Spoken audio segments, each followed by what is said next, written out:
Muy buenos días, ¿cómo andan? ¿Cómo andan? Estamos arrancando el resumen semanal del día de la fecha, siempre unos minutos después de las 10 de la mañana, porque hacemos el pase después de Sociedad Italiana Presente para poder salir en vivo a través de Facebook y por supuesto 88.7, lo que es Radio Pública Chajarí, desde los estudios aquí de el Centro Cultural de nuestra ciudad. Hoy tenemos varios temas y por eso ya tenemos nuestra columnista y nuestro invitado del día de hoy. ¿Cómo andan? Buen día. Buenos días, ¿qué tal? Muchas gracias por la invitación. Bueno, cuéntenme, en este caso, Juli, vamos a estar hablando del deporte, pero hasta dónde es salud, ¿no? Así es, de cuáles son los límites a tener en cuenta o qué tener en cuenta para que el deporte realmente sea salud, para que uno, realmente esté haciendo algo que le sirva al cuerpo, digamos, y personalmente, ¿no? Siempre pienso, ¿no? Siempre se dice que hay que escuchar al cuerpo. Quizás va a ir por ahí, digamos, exactamente, ¿no? No sé, una persona que tiene obesidad y tiene que bajar de peso, me voy a correr. Y capaz que todavía no, si todavía tenés sobrepeso, primero hay que hacer otro trabajo antes, previo, para preparar el cuerpo para poder correr. Claro. Bueno, y un tema que a mí me llama mucho la atención, tendré que analizarlo de por qué me llama mucho la atención, el cementerio de Chajarí. Los cementerios me llaman mucho la atención. He estado por ahí en otros cementerios más icónicos, ¿no? Como el de Recoleta y demás, que tienen como toda otra historia, pero me parece que el nuestro también tiene mucha historia, ¿no? Claudio, vamos a hablar un poco de eso en el marco del Día de los Difuntos, el Día de los Muertos también, que fue ayer. Mañana. Sí, exactamente. Hoy es el Día de Todos los Santos y mañana 2 es el Día de los Difuntos. Exactamente. Sí, es un tema que de hecho a veces no se lo trabaja y es un tema que tiene varias particularidades y que es interesante. O sea que no es tu caso, digamos, no te preocupes porque generalmente genera inquietudes y también habitualmente venimos de una cultura como que de eso no se hablaba, entonces también eso influye, como que digamos, era algo que estaba como vedado a lo abierto y a la claridad en esas cuestiones. Entonces no está mal por ahí de repente verlo desde cierta distancia y poder reflexionar sobre el tema. Claro. Siempre me parece que es como que, así como crecen las ciudades, crece también el cementerio, ¿no? Y tiene ciertas particularidades. Una cosa que me enteré hace poquito, no sé si lo puedo decir al aire, porque cuando lo estaba hablando con una arquitecta que está trabajando allí, le digo, ¿te puedo preguntar eso en la nota? Y me dice, no, porque no sé si los familiares saben. Pero algo que está el mausoleo, se llama, ¿no? El mausoleo de Salvarredi, y me contaban que es el único que tiene ángeles en las imágenes, y que entonces cuando por ahí mueren niños o bebés los días sábado, domingo, feriado, que no hay sepultura, los dejan ahí. Me pareció como dentro de lo trágico que es, ¿no? También algo tierno, porque dice que los dejan ahí porque es el único mausoleo que tiene angelitos. Tiene como ciertos códigos el cementerio, ¿no? Que me parece que eso está bueno que se conozca. Sí, hay toda una cultura, tipos leyes consuetudinarias, digamos, cuestiones que no están escritas, pero están determinadas en una comunidad, que forman parte de la tradición, que forman parte del folclore, de lo cultural, y que también, por ende, ha ido cambiando a través del tiempo, ¿no? Esa cultura, esa etapa en la que se tomaba el ritual de la muerte como un ritual muy importante. Se contrataban lloronas, ¿no? Si podías pagar lloronas para que vayan a llorar al velatorio, que las ubicaban en la puerta de entrada de la casa, ¿no? Porque en la época en la que los velatorios eran en la casa del difunto. Y poco a poco todo eso fue generando una transformación. O sea, todo ha cambiado, digamos. Por algo también dejó de ser feriado. En una época era feriado porque también tenía sentido que sea feriado, porque la gente iba y estaba realmente se pasaba el día en el cementerio. Y todo eso fue cambiando, pero es como planteabas al comienzo, digamos, un cementerio tiene toda una puesta en escena, digamos, que no es en la cual todo está relacionado y todo tiene que ver.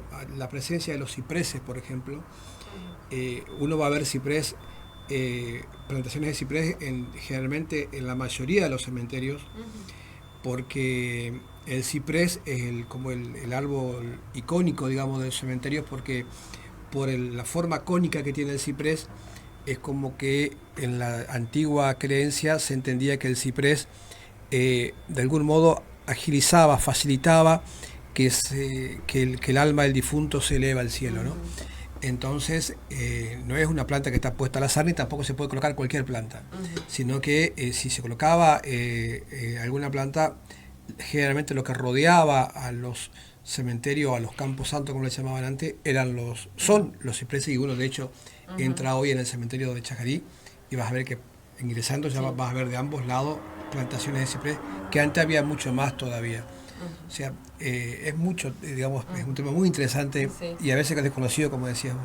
Y en esto que decís de las plantas, hay ciertas plantas que se las relaciona, flores sobre todo, con el cementerio, ¿no? Y que me decían que antes, cuando por ahí había menos proceso que se le hacía a los ataúdes cuando se cerraban y demás, obviamente había olor, ¿no?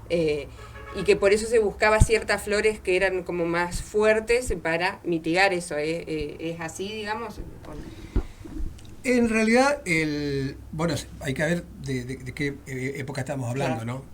En el caso nuestro, digamos, o sea, si ya vamos a lo local, si ya vamos a lo local, es diferente. En lo local, la tradición llevaba a que, por un lado, lo más común era que pongan agua debajo del difunto, y las plantas, en general, lo que más se veía eran la presencia de las calas, pero las calas era por una cuestión de obviedad, digamos. La mayoría de las casas tenían molino, y bajo el molino, que permanentemente caía agua, perdía agua, había presencia como de un pequeño humedal. La planta ideal, que encima contribuía con el paisaje, era la cala, ¿no? Se llenaba de cala, y entonces era lo más común, que apenas uno sabía de un velatorio, lo primero que hacía era sacar algunas calas, y vos ibas a ver presencia de la gran mayoría de calas. De hecho, la palabra velatorio, por ejemplo, que viene obviamente de velar, tiene que ver, digamos, etimológicamente con esto de una espera, de estar en vela, como que de estar despiertos, ¿no? Hay como un cambio en una época, en la antigüedad, digamos, los griegos le llamaban la necrópolis, que etimológicamente significaría como la ciudad de los muertos.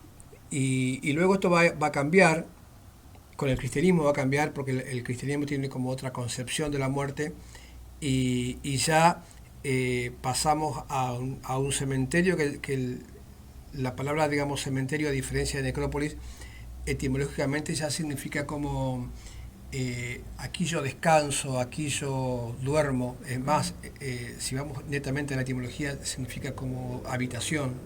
Terminamos en la palabra habitación, o sea, como dormitorio, como de dormir. Entonces ya es otra concepción al concepto o a la palabra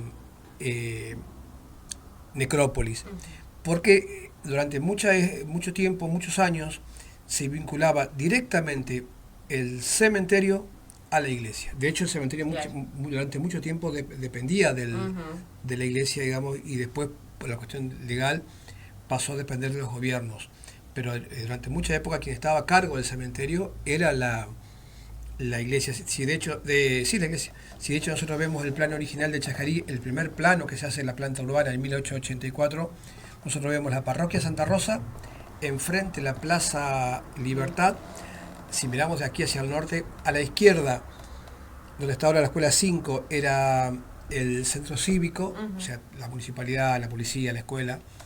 Y si miro desde la parroquia hacia la derecha, en la primer cuadra frente a la plaza estaría el cementerio, que en realidad nunca estuvo, menos mal, ¿no? Porque hoy en día sería una cosa como muy chocante tener ahí frente a la plaza, frente a la parroquia, el cementerio. Pero si vos ves el plano original, ese lugar estaba determinado para el cementerio. No se atendió mucho el plano y se parceló y se vendió todos esos lotes y bueno, nunca estuvo el cementerio ahí. Claro. Digamos, terminó estando donde se encuentra hoy en día. Pero el lugar, digamos, inicial era ese. Y te pregunto porque ahora se difundió esta imagen de la primer tumba. Como que no... Hay fechas que no concuerdan, porque es la primer mujer sepultada ahí, pero por ahí decían que se había inaugurado después el cementerio. ¿La trasladaron al cuerpo o ya estaba y después cómo fue eso, digamos? Quien trabajó mucho y tal vez no le alcanzó el tiempo, porque se nos fue muy joven, quien investigó bastante sobre esto fue la profesora Nora Martins.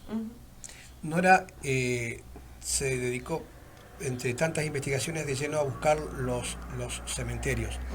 Ella había llegado a detectar la presencia de 6 cementerios. En realidad, ¿dónde esos 6? Para ese momento la palabra exacta sería Camposantos. Es decir, porque eran como cementerios como improvisados, digamos, en el campo. Claro, porque eso te iba a preguntar. Antes por ahí también era común como que los sepulten en las mismas casas, en los fondos, o bueno, esto que eran los campos, ¿no?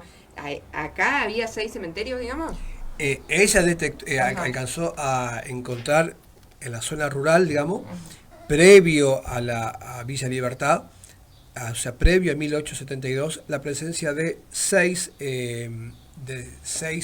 camposantos, que se caracterizaban porque tenían, digamos, su cruz mayor, y ahí nomás todo encimadito, todo pegadito, los difuntos que iban falleciendo a la zona y que los colocaban en ese lugar. De hecho, ella trabajó mucho y en el museo hay algunas cruces que se han rescatado con el que más pudo trabajar, que era uno que estaba yendo de aquí hacia la zona de Capilla Brambila, un poquito antes de la capilla, y después, bueno, con el tema de las quintas y todo más, quedó todo cubierto, ya se perdió, digamos. Entre esos camposantos podría haber estado el actual cementerio que tenemos hoy en día. Entonces, es verdad, vos hablabas de la señora Mercedes González, que esta señora nace, imaginémonos que nace en 1777. Es decir, es genial como referencia... Murió a los 111 años. Claro, es genial como referencia histórica porque, digamos, es previo a Villa Libertad. Claro. Hay que pensar, yo lo comentaba en el recinto del Consejo Deliberante, me acordaba que el profesor Marini siempre se preguntaba y decía, estas señoras, cuando vivía, Belgrano tenía 7 años, decía ella, o se habrá enterado de la Revolución de Mayo, habrá tenido noticia de cuando la mataron a Urquiza, porque vivió toda esa época. Claro. En 1816, el 9 de julio en Tucumán, ella ya estaba acá viviendo. Puede ser que luego, cuando venga todo lo del cementerio, digamos, oficial, claro, acá, a partir más o menos del año 1900, de manera informal y de manera formal, digamos, diríamos, con papeles, como corresponde, a partir de 1914, pero que ya existía desde mucho antes, estén los restos ahí dentro de esa serie de cementerios o de camposantos que hubo previo, ¿no? Por eso por ahí se genera esa confusión, pero como si esto comenzó más o menos en 1916, el cementerio actual, y tenemos acá a alguien que murió mucho antes, porque seguramente en ese lugar ya existía previamente estos camposantos que eran improvisados. Después va a venir una disposición muy fuerte, muy importante, porque en una época se llevaba a todos los difuntos, se los enterraba en la iglesia, como para que estén cerca de la iglesia, y después viene una disposición todavía de la corona española de dejar solamente en las parroquias o los santos, o las sacerdotes, o las religiosas, y no a la gente, digamos, a los convecinos. Entonces ahí comienza a surgir la presencia de los cementerios, ya no sobre la capilla o sobre la parroquia como era la antigua tradición. Y el nuestro sí, es a partir de 1916. Esas manzanas que van desde calle José Iglesias hasta Perú estaban en principio destinadas a plazas. Una manzana estaba destinada a plaza y la otra la había ido adquiriendo diferentes propietarios. Y el último dueño es un señor Subieta, Pedro Subieta. Remarco a este señor porque es quien en 1914 va a donar esa manzana, ese predio, lo va a donar al municipio para cementerio. Después se va, que viene a ser lo que sería hoy, lo que la gente dice hoy, el cementerio viejo, la parte más al norte. Y después se va a tomar la otra manzana y se la va a sumar, que es como la parte nueva del cementerio. Y ahí, en un punto, hasta se comete en su momento como un error, porque esa manzana estaba destinada a plaza. O sea, se pierde una plaza porque se ensancha el cementerio y es la parte nueva que tenemos hoy del cementerio. Pero, digamos, el origen es ese, ¿no? Primero la parte antigua, que es una donación de este vecino de Pedro Subieta, y después la parte nueva que pertenecía al gobierno, que estaba destinada a plaza y que se la va a terminar ocupando como cementerio, ¿no? Juli, si por ahí querés hacer alguna pregunta o comentario. Yo soy de la onda de la cremación y lo demás no entiendo nada. Claro. Bueno, pero eso es como por ahí también lo que viene, ¿no? Sí, también de los cementerios, porque también uno piensa, ¿qué es lo que va a pasar? Porque eso va a seguir creciendo, obviamente la gente va a seguir muriendo. Si uno piensa cómo va a continuar, hay que pensarlo de otra manera también. Sí, ¿no? Es re interesante. Todo va cambiando, ¿no? Por eso esos antiguos funerales, ¿no? Ya no existen. En otros lugares y no tan lejos, en Argentina, yo viví un tiempo en Formosa, se hace esa novena de misas de 9 días en la casa. Y hay hasta gente ahí que tienen el cuerpo en la casa. 9 días. 9 días, y otros, por ejemplo, hacen todo un altar con ropa, y se sigue sosteniendo hasta absolutamente. hoy. Sí, el funeral también, ¿no? Y yo le hablaba hoy del tema de la cultura del llanto, ¿no? O sea, era que cuanto más se lloraba, y la llorona, y cuanto más se lloraba, era como que más se honraba, se homenajeaba al difunto. Funeral viene de funus, que es una palabra que etimológicamente significa, el funus era como una antorcha que en la época de Roma y de los griegos era una antorcha que se encendía para iluminar a los muertos durante toda la noche. Se iluminaba con el funus, de ahí viene la palabra funeral. Y se ve en las salas velatorias, ¿no? Cuando uno va, siempre hay al lado del cajón una... Sí, porque era todo un homenaje que incluía inclusive todo el tema de la vestimenta, ¿no? El luto negro, el luto, que ahora ya no se usa, digamos, tanto, pero... Un año de luto, o sea, todo vestido de negro, y después medio luto, o sea, unos 4 o 5 meses al año siguiente de medio luto, pero eso era algo sagrado, ¿no? O la cinta. Me acuerdo una vez que me comentaba gente personal del cementerio que ellos decían, ¿no? Fíjense que las tumbas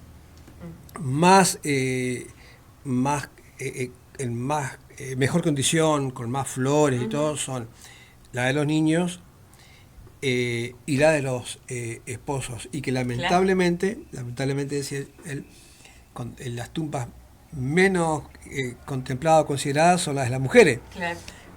Porque ahí tiene que ir el varón. Porque tiene que ir el hombre. Entonces ya no es tan habitual. Pero sí, todo ese ritual fue cambiando, y tiene que ver muchísimo la cultura, la influencia de la iglesia, ¿no? El tema de que había que honrar al muerto desde el sufrimiento, ¿no? Entonces era muy común que capaz vos veías a la entrada de la casa afuera, veías que estaban charlando y hablaban del baile de la noche, que hablaban de tu jardín, de tus plantas y todo, y en cuanto vos ingresabas al velatorio, había que estar llorando y sufriendo, ¿no? Por eso estaban puestas esas 2 lloronas a la entrada, y había que entrar y llorar. Acá en Chajarí había gente que trabajaba de eso, de ser llorona en los velorios, aunque no los conozcan. Sí, por supuesto, hay una familia... Acá no labura el que no quiere, ¿viste? Claro. Mira, te sugerencia de historiador a periodista, que averigües porque Pío XII, calle de la parroquia, de la capilla San José, cruzás la vía y ahí cerquita nomás unas cuadras había una familia en que las dos hijas trabajaron hasta muy grande de lloronas. Pero para Colombo era un oficio muy digno, ¿no? Ya tenían su ropa, toda ropa negra, el cabello largo, por supuesto, siempre. Entonces se dejaban, iban a buscar y si, según tu posibilidad económica... Se supone gente que no tenía muchas, viste que eso se ve y hasta ahora se dice por ahí. Che, era el velorio, vamos a quedarnos toda la noche porque no hay nadie, ¿no? Y entonces por ahí era un recurso para gente que por ahí no tenía tanta gente que vaya al velorio, contratar. No, tenía que ver con que, digamos, feo decirlo así, pero como que el velatorio era exitoso si había mucha gente que lloraba. Entonces, sí, por eso digo que es chocante decirlo, pero era así. Entonces, suponete, vos ibas, entre otras cosas, ibas a buscar las lloronas iban te llegaban ahí, ya todas vestidas de negro, un pañuelo blanco puesto del lado del corazón, grande el pañuelo, que salga mucho, que se vea mucho, que contraste mucho con el negro de la ropa, del luto, y se sentaban a ambos lados de la puerta de ingreso a la casa. Previo a esto, te ponían clima. Previo a esto, la familia había cambiado todo ese lugar de la casa, ¿no? Le había puesto generalmente sábana o algún tipo de telas oscuras. Y entonces, apenas vos ingresabas al velatorio, es como que si había dos lloronas ahí en estéreo, te largaban un llanterío y vos ya entrabas en clima. Y si se armaba un silencio en el velatorio, con temor a que después la gente no hable de que una vergüenza, nadie lloraba, el viudo o la viuda, con una señal nomás que le hacía a la llorona, arrancaba en el llanterío y arrancaba todo el coro de llanto. Y después el comentario era ese. ¿Estuviste en el velatorio? Lo que llorábamos. Porque, ¿verdad? Se medía eso. Bueno, en muchas cosas se medía el velatorio. El estatus del velatorio. O sea, en la parroquia, por ejemplo, había lo que sería hoy, para que nos vengamos de este tiempo, tipo un pasacalle, pero era digamos, negro y con letras blancas, se colocaba el nombre del difunto, y ese pasacalle, yo digo pasacalle, ahora tiene un nombre eso, estaba puesto adentro de la parroquia y atravesaba la parroquia de punta a punta, de modo que vos desde la calle podías ver si mirabas hacia adentro, veías el nombre del difunto, para cuando llegaban el difunto a la parroquia. Que siempre se lo llevaba.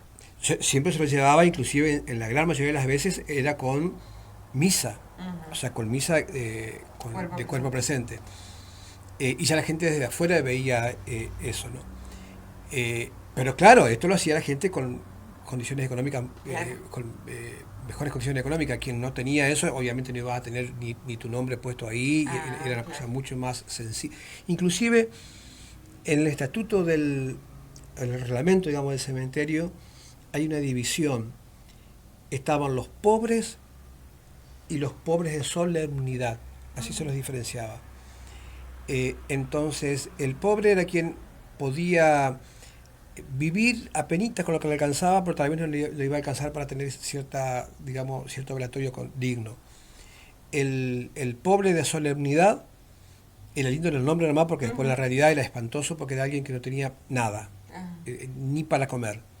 Entonces, dentro de ese, si vos estabas encuadrado en el pobre de solemnidad, ahí el Estado te ofrecía de alguna manera ciertas condiciones para que tu último paso, digamos, tenga cierta dignidad. Entonces te daban el féretro, te ofrecían cierta mínima ceremonia, pero era algo, digamos, muy... Pero la diferencia estaba marcada hasta en el velatorio. De hecho, hoy en día, vos nombrabas al comienzo del cementerio de la Recoleta, nosotros con los chicos del secundario hacemos siempre una visita y, por ejemplo, ahí nos muestran siempre que hay gente que cuando fallece alquilan por 3 días un nicho. Para que, por estatus, ¿no? Entonces, fallece un familiar, se ve, todo lo que la gente ve cómo lo llevan al difunto hasta la Recoleta. El difunto está 3 días ahí y después lo cambian a otro cementerio. Pero la gente vio que lo llevaron a la Recoleta. Y eso es hasta el día de hoy, ¿no? Claro. Y de hecho los departamentos que rodean a la Recoleta, que miran a la Recoleta, son más caros que los otros. O sea, porque es un nivel de estatus muy importante. Hablamos de uno de los 4 más importantes del mundo. El concepto, digamos, para reconocerlo como los más importantes, tiene que ver con 2 cuestiones. Tiene que ver con la cantidad de figuras importantes que están ahí sepultadas, y tiene que ver con la cantidad de obras de arte en las esculturas de mármol que se encuentran. En el caso de la Recoleta, reúne estas 2 condiciones para estar entre los 4 más importantes del mundo. Claudio, te pregunto ya como para ir cerrando, porque si no, no nos va a quedar tiempo para Julieta. Esta historia de, creo que es el curandero, yo no sé si por ahí mezclé 2 historias. El sepulcro que sigue teniendo hasta ofrendas actuales que le llevan, y la de los caballos que cuando lo estaban llevando frenó, ¿es la misma persona, digamos, o sí. Son 2 distintos? No, es la misma persona. Vos hablás de Don Salomón. Exacto. Sí, Don Salomón. Que las hay, es el auténtico. Don Salomón era un bueno, acá decir un turco, ¿no? Un curandero, y hay varias historias sobre Salomón. Pero un curandero que, bueno, de hecho es considerada como la tumba que más se visita, ¿no? Porque si entras al cementerio, ingresando, digamos, mirás la parte antigua del cementerio, vas a detectar de una cuál es la tumba de Salomón. Porque aparte está como celeste, de otro color, digamos. Está llena de placas, de cintas, de todo un poco, y de velas encendidas siempre. O sea, hay un homenaje permanente y mucha gente que sigue yendo. Era un curandero, una persona que llamaba la atención por varias cuestiones. Era una persona muy grande, obesa, barba larga, vestía como con túnicas, no usaba cubiertos para comer. Eso lo sé directamente porque mi mamá lo alcanzó a conocer. Y generaba mucha molestia, especialmente la gente del hospital, porque claro, la gente iba a verlo mucho a él, y a veces ya en situaciones trágicas ya caían en el hospital. Claro. Entonces, con la cuestión profesional de la medicina, no contrastaba, por supuesto, pero era un curandero muy, muy reconocido. Y después quedó esa leyenda, ¿no?, de que cuando fallece, los caballos dice que no avanzaban. Los caballos el carruaje en el que llevaban el exactamente. Esto también es importante, ¿no? Claro, inclusive la gente mayor aún recuerda. Era algo muy feo para los chicos, porque eran 2 caballos, estaba lo que se llama la carroza funeraria, digamos, que era como que de la misma madera, digamos, que tiene un cajón, digamos, pero imaginémonos toda una carreta, en unas condiciones de mucho lujo, muy pomposas, digamos, y 2 caballos negros. Yo que me crié ahí a unas cuadras de La Vía y Pancho Ramírez, la gente ahí me cuenta que era horrible para los gurises cuando veían que en la subida de la vía asomaban los caballos negros, que disparaba la gurizada de susto, ¿no? Claro. Porque se llevaba con el carruaje con caballos negros, ¿no? Y todos bien ornamentados. ¿Y eso hasta qué año más o menos se lo hizo así, de esa manera? Bueno, hay un cambio grande que surge ya. Ustedes fíjense que acá la Casa Monti, por ejemplo, ya trascendió su vida centenaria, y pasó de los autos, de los carruajes, que comenzó con carruaje, comenzó a partir de la década del 40 más o menos, ya con 50, con los primeros vehículos. Pero si no, era lo más común eran los carruajes.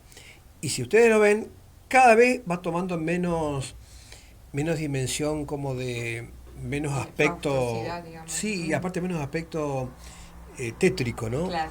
De hecho, ustedes vieron con lo que hacen ahora, que ahora hay empresas que, por ejemplo, apenas fallece una persona, enseguida le piden fotografías de la vida del difunto, y lo primero que te piden.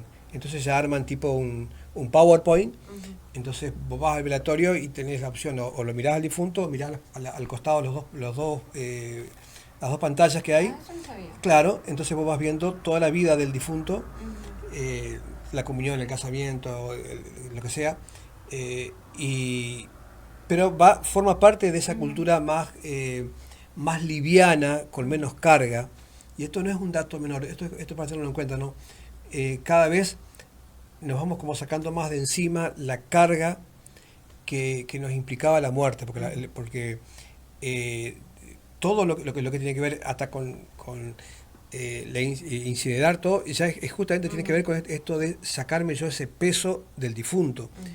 El día de ahora, no quiero extenderme en el tiempo, pero por ejemplo, que es el Día de los Muertos.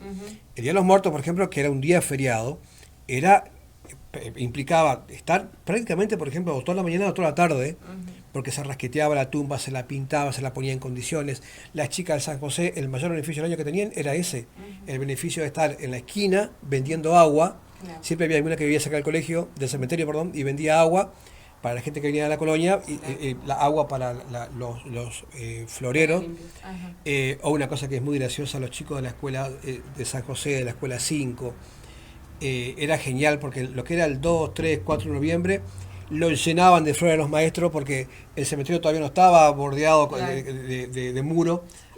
Barrio Chaco atravesaba el cementerio, iban juntando y le llevaban flores a la maestra. Hay una anécdota de la maestra que estaba contentísima porque todos los chicos le habían llevado flores. Y la directora, mucho más canchera, le dijo: no te confundo, dijo, ayer fue el Día de los Muertos, dijo, y atraviesan el cementerio, claro, y te traen del cementerio las flores. Pero toda esa cultura, sí, se va perdiendo, hasta por una cuestión que, insisto, que ya uno mira hacia adelante y va descuidando, que es un problema grande para los gobernantes, porque vos tenés un cementerio con difuntos a los que muy pocos familiares van. Sí.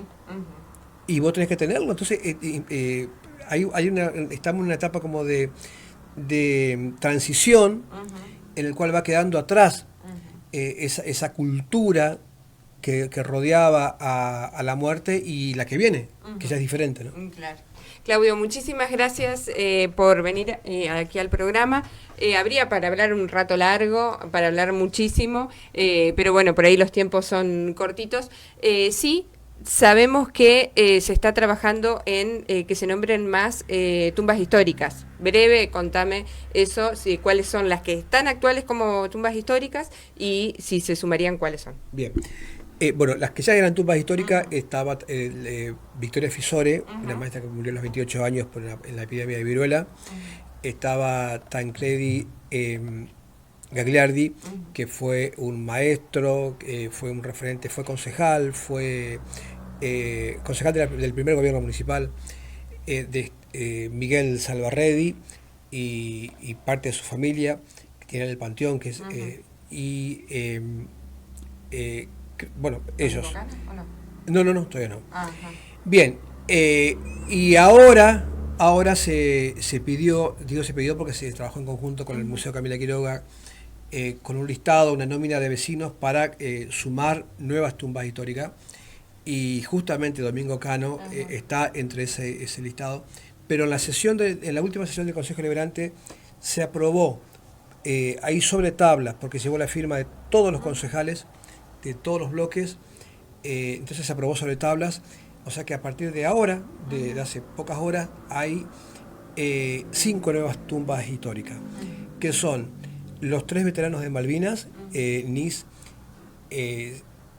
Saucedo y Sirtori, después Nelia Inofre, un referente fundamental para la creación de la Escuela San Martín, para la creación del asilo anciano. Era una laica consagrada que muere muy joven, pero que hizo muchísimo por la comunidad.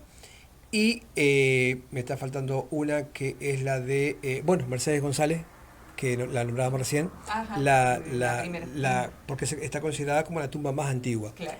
Esas son las 5 tumbas que en la sesión del Consejo Deliberante de ayer se aprobó sobre tablas como nuevas tumbas históricas que se suman a las que nombrábamos al comienzo. Pero esto va a continuar porque creo que hay varias personas que se merecen que sean reconocidas y eso es fundamental porque nosotros pasaremos, y aunque seamos contemporáneos con algunos de ellos, pero esto en el futuro, digamos, para las próximas generaciones, esto queda en el tiempo y esos nombres van a quedar. Claudio, muchas gracias. No, por favor, a ustedes. Vamos a hacer una tanda comercial breve con nuestros auspiciantes y después seguimos con la segunda parte de este programa. ABC Librería, todo en librería escolar y comercial, Sarmiento 2345, frente a Escuela Álvarez Condarco. Cuaderno Rivadavia, tapadura por 50 hojas, 6.200 pesos. Gran variedad de libros de aprestamiento. Estamos de lunes a viernes de 8:30 a 12 y de 17 a 19 horas. También consulte por fotocopias y encuadernaciones.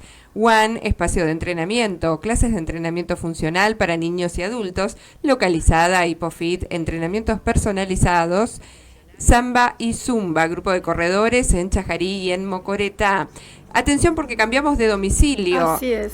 Jaime Tabeni 2155, entre Corrientes y Martín Fierro. Ser Divina, Salón de Belleza, 9 de julio 3155, 3456, 515, 741. Depilación descartable, masajes descontracturantes y relajantes, manicuría y pedicuría. Ser Divina. JZ, Estética Automotriz, realizamos tratamientos a todo tipo de vehículos, pulido y abrillantado, pulido y sellado de ópticas y cristales. ¿Querés proteger tu 0 kilómetro? No dudes en consultarnos, también dejamos tu usado como nuevo. Estamos en Avenida Alem 855, frente a Cancha de San Clemente.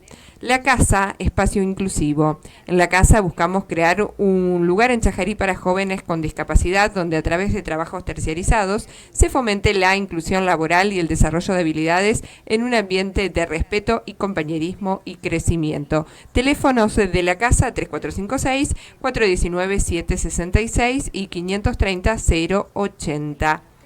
Centro de Enfermedades Cardiovasculares Chajarí. Director, el doctor Carlos Coulieri, médico especialista en cardiología. Teléfono 3456-576-093. Ecocardiografista, miembro de la Sociedad Argentina de Cardiología. Equipo médico especializado, consultas, estudios y prevención. Estamos en Rivadavia 3679 en Chajarí.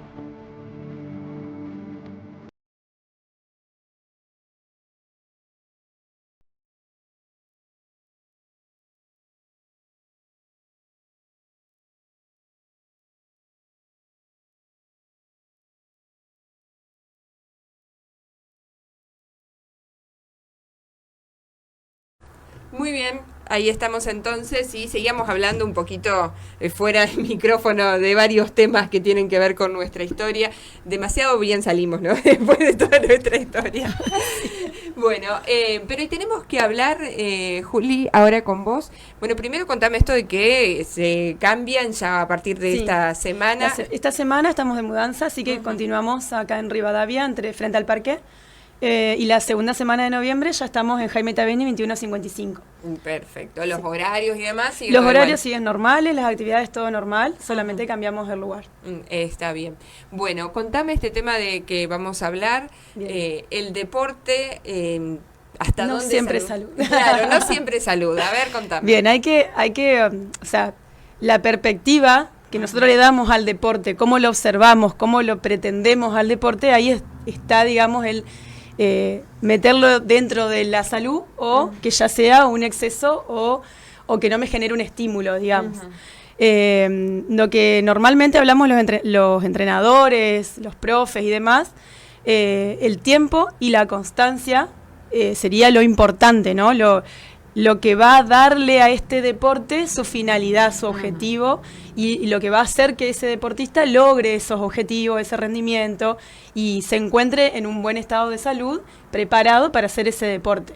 Si yo no le doy tiempo de entrenamiento y no tengo esa constancia en el tiempo, 3 veces por semana, 2 veces por semana, 5 días a la semana, organizado con horarios, con rutinas y demás, esa actividad física, porque ya deja de ser un deporte, porque no tiene organización, digamos, es una actividad física esporádica, no cumple su objetivo y muchas veces deja de ser saludable porque el cuerpo se tiene que adaptar a toda esta actividad para que cumpla su objetivo y logre esa adaptación fisiológica, física de impacto para tener buenos resultados.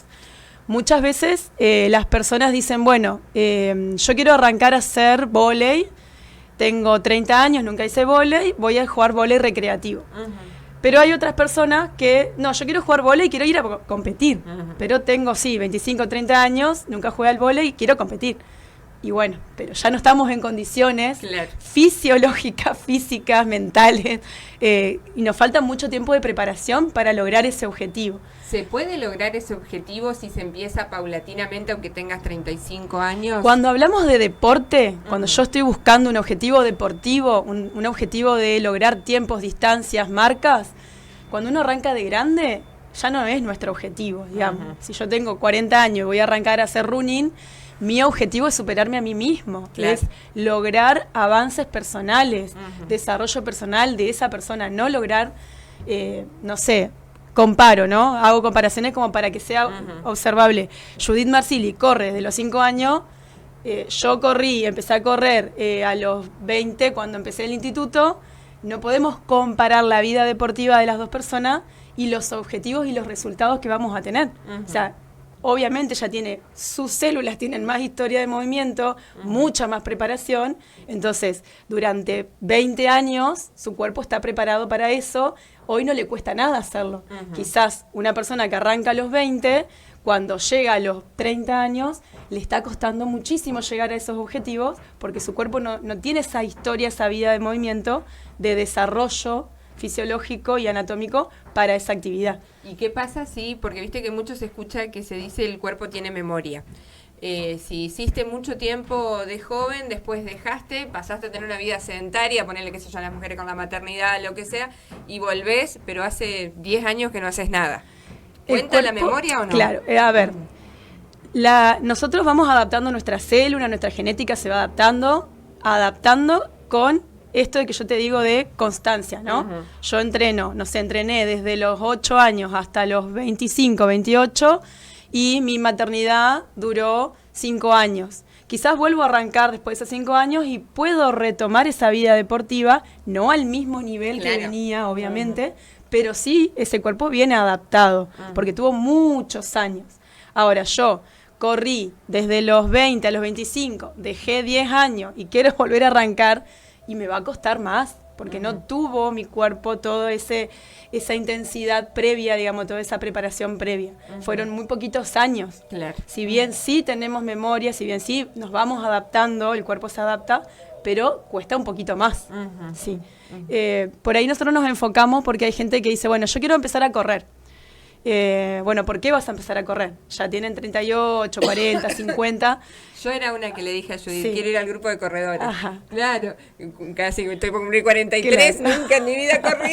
Y me dijo, claro, no quiere, claro, te contesta así, porque a ver, ¿cuáles son tus objetivos? Claro, o sea, maratón. Exactamente, no. Dentro de 5 o 6 años. Claro. Si entrenás todos los días. Claro.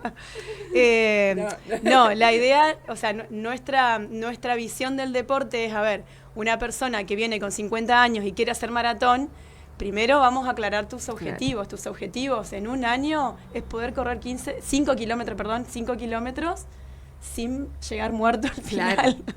Y no lesionarte en el medio. Claro. Porque tenés 50 años, nunca hiciste nada, no tenés fuerza en el cuerpo, los músculos están débiles porque ya con todo ese tiempo de vida nunca los estimulamos, entonces el cuerpo se va...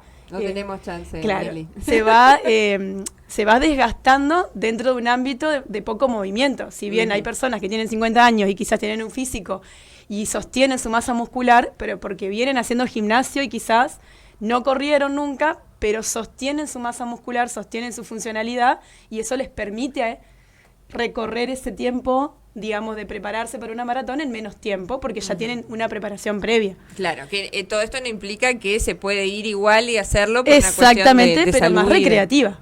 Recreativa, y siempre teniendo en cuenta esto que digo de los límites personales de cada uno. Si yo tengo obesidad, el médico me mandó a hacer algo porque me tengo que mover, no hay chance de que seguir así. No sé, tengo problemas cardíacos, triglicéridos altos y demás, me tengo que empezar a mover. Bueno, quiero correr. Claro. Bueno, pero si tengo obesidad, no tengo historia de movimiento, no tengo masa muscular, entonces si ese impacto, ya sea de la caminata en sí, porque la caminata es un impacto también, me va a lastimar las articulaciones, las rodillas, las caderas, los tobillos. Hay mucha gente que empieza a caminar con sobrepeso y le duelen los talones, porque no venían caminando nunca, el impacto es necesario para que el cuerpo se adapte, pero empiezan 1 hora de caminata. Llegan muertos a la casa, todos doloridos, sin ningún sentido, porque el objetivo no es ese, el objetivo es empezar a moverte suave. Y aparte cuando llegas, más allá de que supongo que te hace mal al cuerpo, no lo mantenés en el tiempo después. No lo mantenés en el tiempo porque te frustras antes, porque no lo estás dosificando en el tiempo. O sea, por eso siempre hablamos de la constancia. Si yo arranco a hacer un deporte con 5 años, con 10 años, con 15 años, voy a poder sostener una rutina semanal, una constancia hasta los 20 años, que sería la edad óptima para ser un deportista de élite, digamos, o para ser un deportista reconocido. Pero si yo no arranqué en ese tiempo, no puedo pretender que en 5, en 2 años, lograr esos resultados cuando mi cuerpo todavía nunca se movió.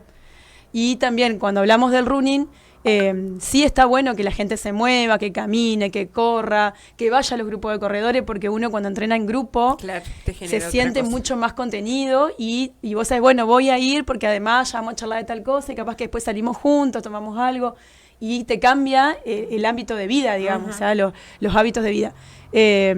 Pero siempre siendo consciente de esto, cuando yo arranco, tengo mis propias limitaciones y dentro de mis limitaciones voy a tener mis propios objetivos, que no van a ser los mismos que el grupo, ¿no? Y más si arranqué de grande. Claro. Por ahí hay chicos que dicen, bueno, yo quiero jugar al básquet. Tengo 38 años, tengo obesidad, tengo sobrepeso, me duele la cintura, me duele la cadera. Claro. Bueno, no quiere decir que no pueda jugar al básquet, pero, a ver, el objetivo es ir a socializar, moverse un poco, correr lo que se pueda. Si no puedo correr, participo del juego en el ámbito de movimiento que yo pueda, no dejar de hacerlo, porque otra vez vamos al sedentarismo y volvemos todo para atrás y no me puedo incluir en un grupo, pero no es no dejar de hacerlo, pero hacerlo a la medida que puedo. Me río porque estaba recordando el fin de semana que hablaba con gente de, ¿cuánto? 46, 47 años, que decían que claro, que tenían un grupo que iban a jugar al básquet y que jugaron con gurises de 18 o 20 años, se murieron. Y que terminaron todos rotos. Y decían, no, pero que era supuestamente culpa de los otros, de los más pendejos. Y con mi hermana les decíamos, vayan a jugar al Newcomb, déjense de joder. Claro, ya no están para jugar al básquet. Pero claro, era por ahí. ¿Vos cómo te llevas con el deporte, Claudio? No, la escuchaba, estoy totalmente de acuerdo.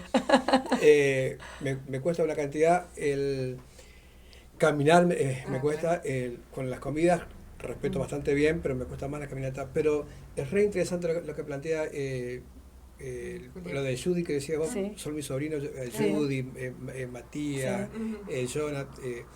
Pero ayer lo escuchaba, charlaba con Facundo Dalarda, que se puso a contarme la rutina que tiene diaria. Escucharlo nomás ya te cansaba. Ya te cansaba. Todos los horarios de natación que bicicleta que toca. Bueno, evidentemente es una organización diaria. No existe. Evidentemente. Yo antes de ser madre, antes de ser madre, quizás mis horarios, mis organizaciones también eran así, digamos, estructuradas, digamos, el horario de ir a entrenar, el horario del trabajo, el horario de estudiar, todo organizado, donde te cambiaste un poquito la rutina, ya por ahí no llegás con la energía para el día de entrenamiento, si no comiste y demás. Me costó mucho enlazar las cosas, ensamblar, porque, bueno, cuando uno es mamá tiene que adaptarse a los horarios de los hijos. Sí, más vale. Y recién después de los 5 años, de la más chica, o sea que 10 años, la más grande tiene 10, la más chiquita tiene 5, bueno, pero recién ahora puedo organizar los fines de semana a ir a nadar, por ejemplo. Claro. Pero fíjate ahí cómo cambia la cabeza del que es atleta de verdad, ¿no? Porque el otro día yo hablaba con Judith y me decía de una situación y decía, bueno, yo en ese horario soy atleta. Exactamente. No soy mamá. No. Y que está perfecto, digamos, porque evidentemente ya vienen con una cabeza por haberlo hecho toda la vida. Exactamente, eso es la comparación que te quería hacer. Una persona que es deportista de élite, una persona que es deportista desde que se inició, desde que nació prácticamente, porque a los 5 años ya arrancan, tiene una rutina diaria y una organización diaria que no cambia en el tiempo. O sea, así como es a los 5 años, terminan siendo a los 50 o a los 80. O sea, y quizás capaz que a los 50 no van a competir, porque quizás ya no están dentro de la competencia real, digamos, pero sostienen la vida deportiva. Tengo parientes míos, un tío que hacía, que era Ironman, hacía triatlón. Él continúa con sus rutinas de entrenamiento igual, o sea, no las cambió y ahora está jubilado, de vacaciones, viaja a Europa, o sea, pero él continúa con sus días de entrenamiento y sus horarios. Claro. Eso no cambió. Claro. Capaz cambian los horarios de trabajo, pero no la actividad, digamos. Es como que se quedan enchufados con eso. Claro. Por ahí nosotros, que no tenemos un deporte al cual respondemos con marcas, con tiempos y demás, tenemos un deporte más recreativo, entonces quizás, no sé, hoy no pude ir porque justo el médico me pidió que la consulta de mi hija sea a esa hora. Claro. Bueno, profe, no voy.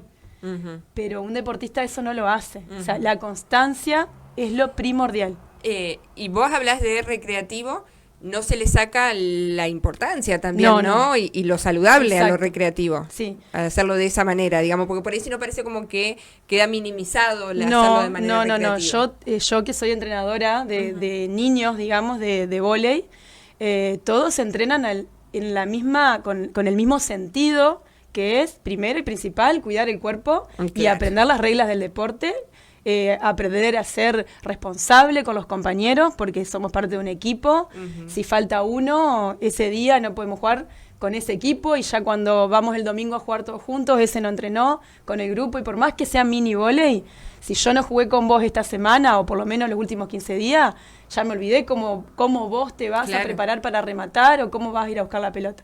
Y esas cosas hay que coordinarlas, o sea, la coordinación de mi cuerpo con el tuyo, tu carrera, mi carrera, el elemento que vuela, o sea, es toda una coordinación y eso se logra con el encuentro semanal, digamos, con la suma de esos encuentros. No se va a lograr en una vez que yo te vea jugar a vos. Claro. O sea, ¿qué ibas a decir? Sí. A mí que me gusta, ya tiene uno como oficio esto de estar como analizando, ¿no? El pasado, el presente.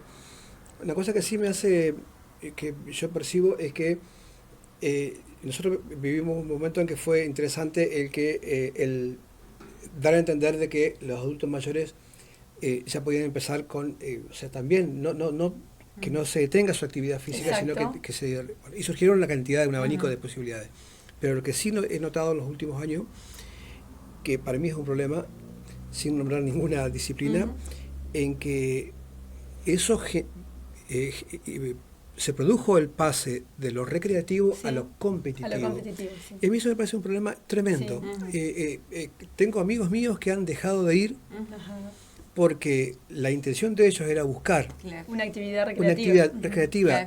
El mantenerse, el continuar el movimiento, y se encontraron con que el objetivo era la competencia, y eso me parece que humilde opinión, a mí es un error que estamos viviendo en estos tiempos. Bueno, yo por ahí me meto un poquito más en qué deportes. El Ñuco Chajarí es tremendo. De lo competitivo. Es tremendo lo competitivo. Si bien arrancó así como vos decís, con una parte más recreativa, con el municipio, Santa Rosa, Vélez y demás, también creo que Ferro tenía Ñuco en algún momento, o si lo sigue sosteniendo, no sé. Pero sí empezó como algo más recreativo, como para alargar la historia del movimiento de las personas, y se terminaron generando conflictos entre jugadores del mismo club, digamos, por esta competencia, digamos. Y por ahí se deja de lado al que quiere ir a recrearse porque capaz que faltó hoy, como yo decía hoy, si yo no juego con vos y no puedo coordinar como vos me tirás la pelota a mí y no fuiste ayer, no vengas más si no vas a venir porque al final yo no puedo jugar así. Y se prioriza la competencia y en realidad nosotros somos los responsables, los profes, los entrenadores, de decir, mirá, esta persona no va a venir todas las clases porque no puede, porque su vida no condice con el deporte, la pongo en un grupo recreativo. Claro. Vos que venís para esta actividad, te pongo en un grupo de competencia. Claro. Lo que pasa en una ciudad chica es que quizás tenemos poca gente. Claro. No tenemos un grupo de Newcon de 50 adultos. Ujú. Tenemos 12, Ujú. 15. No llegamos a completar 2 equipos. Entonces, Claro. ahí es donde se empiezan los conflictos. Ujú. Van 6 de un lado y 6 del otro, pero 3 de este lado no compiten y 3 de este lado tampoco. Entonces, se empiezan a generar estos conflictos de ¿a qué venís vos? ¿Para qué venís si no te vas a mover? O sea, no, y pienso también, porque vos me decís, bueno, ¿hasta dónde el deporte es salud? No solo la salud física, sino mental, la sí. salud mental. Entonces digo, bueno, qué importante es que la persona que por ahí ya está jubilado, que tenga la importancia Exacto. de Socializar. Más allá de la competencia. Bueno, en esto y también los niños, porque yo me dedico mucho a niños, en la parte deportiva, digamos, me ocupo más de los chiquitos. Hay nenes de 11, de 8, de 7, de 14 años que no tienen vida deportiva y que quieren arrancar un deporte y se sienten por ahí, por ejemplo, muy grande para el grupo en que están. Claro. Entonces uno es responsable de decir, bueno, hoy jugás acá, mañana vuelve para atrás, pasado vuelve para arriba y así. Sí. Y de ir tratando de manejar la situación para que esa persona logre incluirse en el movimiento, en donde pueda, digamos, donde se sienta cómodo, y que no quede fuera de su grupo también. Porque hay nenes que arrancan con 11 años, que son muy chiquititos, falta de crecimiento, nunca hicieron deporte, y están jugando con chicos de 7 y de 8 años. Claro. Pero él ve que todos sus compañeros están en el otro grupo. Entonces, hay momentos en que hay que coordinar, que hay que cambiar, que hay que manejar eso, y nosotros somos los responsables de manipular esa situación, digamos.